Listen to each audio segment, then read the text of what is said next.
Review Traveloka Paylater di 2026. Apa saja kekurangan dan kelebihan di Traveloka Paylater ini? Jadi video ini bisa kalian jadikan acuan jika kalian ingin mendapatkan ataupun mengajukan limit dari Traveloka. Sebelum kalian mengajukan ataupun mendapatkan limitnya, kalian bisa tonton dulu video ini agar tidak menyesal. Dan agar kalian lebih paham mengenai fitur dan juga kegunaan dari limit Traveloka Paylater-nya. Nah, langsung saja kita ke inti videonya. Mulai dari cara mendapatkan limit di Traveloka. Untuk mendapatkan limit, kita bisa mengajukan dari aplikasi Traveloka. Kalian cukup lengkapi data-data yang dibutuhkan. Untuk proses mendapatkan limitnya sendiri, itu hanya biasanya memakan waktu 1-3 hari maksimal. Jika kalian sebelumnya sudah pernah transaksi ataupun berbelanja di aplikasi Traveloka, seperti misalnya beli tiket pesawat, hotel, travel, nah itu nantinya akan jadi nilai tambah agar nanti analisnya bisa memberikan limit kita ataupun disetujui pengajuan dari Traveloka Paylater-nya. Tetapi untuk yang belum pernah sama sekali pakai aplikasi Traveloka pun tetap bisa mengajukan dan bisa juga untuk disetujui. Dan kalau kalian sudah disetujui dan mendapatkan limit Traveloka, nah di Traveloka itu terbagi-bagi ya untuk dari nasabahnya berdasarkan level. Kalau kalian baru pertama kali mendaftar, biasanya nanti akan berada di level 0. Untuk meningkatkan limitnya sendiri itu cukup mudah ya, kita bisa dapatkan kenaikan limit di setiap bulan. Jika kita sudah memenuhi syarat, nanti level kita pun akan ikut naik. Dari level 0, level 1, sampai yang paling tinggi ini berada di level 6. Setiap bulannya kita bisa dapatkan peningkatan 1 level. Jika dirasa semua syarat-syarat kita memenuhi oleh analis Travelokanya. Bukan hanya level nanti yang meningkat, tetapi limitnya juga bisa meningkat. Limit di Traveloka Paylater sendiri bisa kita dapatkan hingga maksimal di 50 juta rupiah. Dan untuk bunga yang dikenakan di Traveloka Paylater itu tergantung dari jenis levelnya ya. Jika seperti contoh di sini ya, kita berada di level 1, maka bunganya nanti untuk setiap transaksi kita akan dikenakan sebesar 4,8%.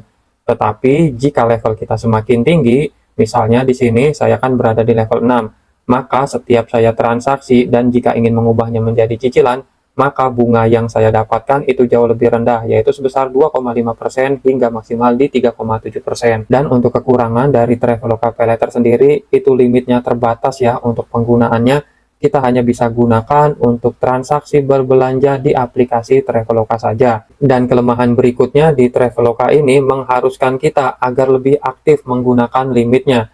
Nah, di sini ada kategori gitu ya, ataupun indikator pemakaian limit dan juga pembayaran. Jika pemakaian limit kita itu rendah ataupun pembayarannya tidak lancar, maka nanti untuk limit dari Traveloka maupun levelnya itu akan diturunkan. Jadi secara tidak langsung dari Traveloka Paylater ini menyuruh kita agar lebih aktif bertransaksi ataupun lebih konsumtif gitu ya menggunakan limitnya. Dan limit Traveloka Paylater sendiri itu sering banyak masalah. Nanti kalian akan mendapati di saat ingin membeli tiket pesawat, hotel, atau travel, di saat ingin melakukan pembayaran dan memilih metode pembayaran Traveloka Paylater, nanti kalian akan mendapatkan notifikasi bahwa limit tidak berkurang. Padahal kita memiliki limit yang aktif di Travelokanya. Nah, itu salah satu kekurangan ya dari Traveloka Paylater ini. Nah, lalu kita beralih di kelebihan Traveloka Paylater. Nah, selain kekurangan tadi, Traveloka Paylater juga banyak kelebihannya. Bahkan ada kelebihan yang tidak dimiliki oleh paylater lainnya. Nah, di sini kita akan bahas satu-satu. Jadi, seperti yang udah saya bilang di awal bahwa limit Traveloka Paylater itu hanya bisa dipakai untuk pembelian ataupun transaksi di aplikasi Traveloka saja. Tetapi ada syarat khusus, limit Traveloka Paylater ini nantinya bisa kita gunakan untuk transaksi berbelanja di toko dengan metode scan QR. Nah, seperti terlihat di sini, saya sudah bisa mengaktifkan fiturnya. Fitur transaksi di toko, ini limitnya sudah muncul. Jadi dengan limit Traveloka, limit di luar ini, kita bisa berbelanja di toko-toko yang sudah bekerja sama dengan Traveloka. Jadi tinggal tekan scan QR seperti ini aja, lalu arahkan ke kris tokonya. Bukan hanya itu saja, limit Traveloka Paylater ini bisa juga kita gunakan untuk berbelanja online. Untuk berbelanja online-nya, di sini kita bisa gunakan seperti di Tokopedia, Zalora, Blibli, Rupa-rupa.com, Sosyola, dan juga Tiket.com. Untuk mengaktifkan kedua fitur ini, level Traveloka Paylater kita itu harus ditingkatkan. Minimal levelnya itu berada di level 4. Level 4, level 5, dan juga level 6. Intinya lebih tinggi dari level 4, lebih bagus ya. Nanti akan terbuka otomatis jika kalian sudah berada di level 4, untuk fitur limit di luar Traveloka untuk limit transaksi belanja di toko offline. Dan jika kita ingin membuka fitur belanja online ini, kita juga harus berada minimal di level 4 Traveloka. Tetapi tidak semua pengguna Traveloka PayLater yang sudah berada di level 4 itu nanti terbuka fitur belanja online-nya. Yang mendapatkan fitur belanja online ini adalah nasabah Traveloka PayLater yang terpilih saja.